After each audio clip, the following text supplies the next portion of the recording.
Welcome! Today's the first edition of the Coffee Issues.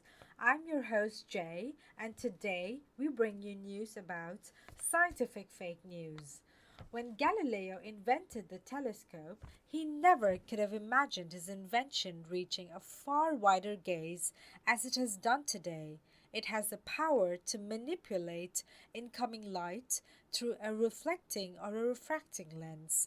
In a telescope, when a hypothesis is designed and settled into a column that is not aligned with the needs of the hypothesis, distortions are introduced into the idea. In the same way, news can be twisted according to the needs of what the media wants to feed the masses.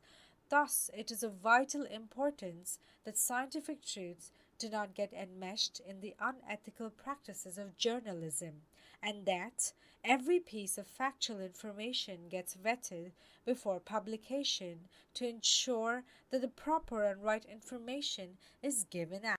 Now, these bold headlines ought to be gazed and screened in an objective manner under a refracting telescope, that is, a governing body, because in magnification one can see the misshapen lines.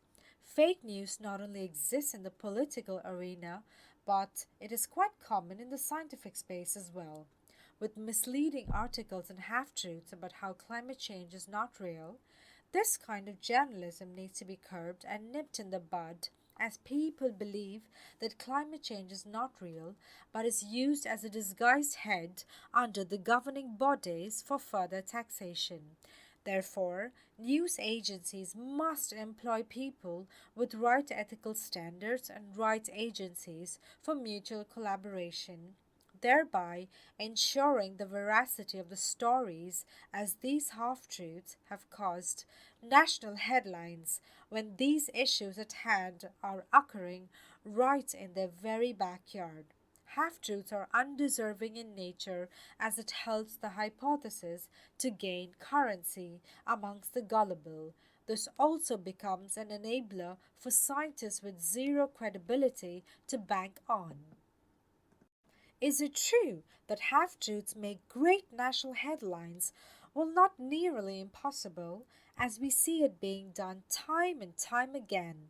Last year, on April 9, 2019, there was a measles outbreak 19 years after the disease was said to be eradicated in the United States of America. Approximately 1,000 people were infected because of remaining unvaccinated, as they believed that this vaccine could possibly harm them and their children.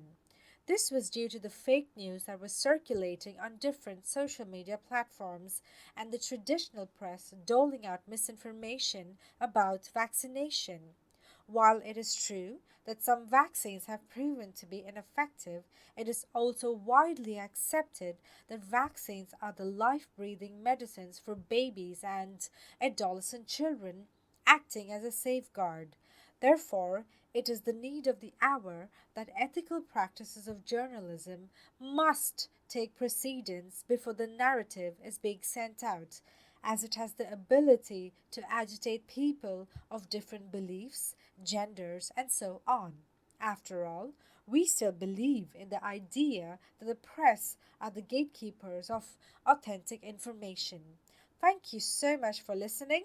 Tune in next week to find out about the historical significance of Japan's most famous miso soup. Goodbye.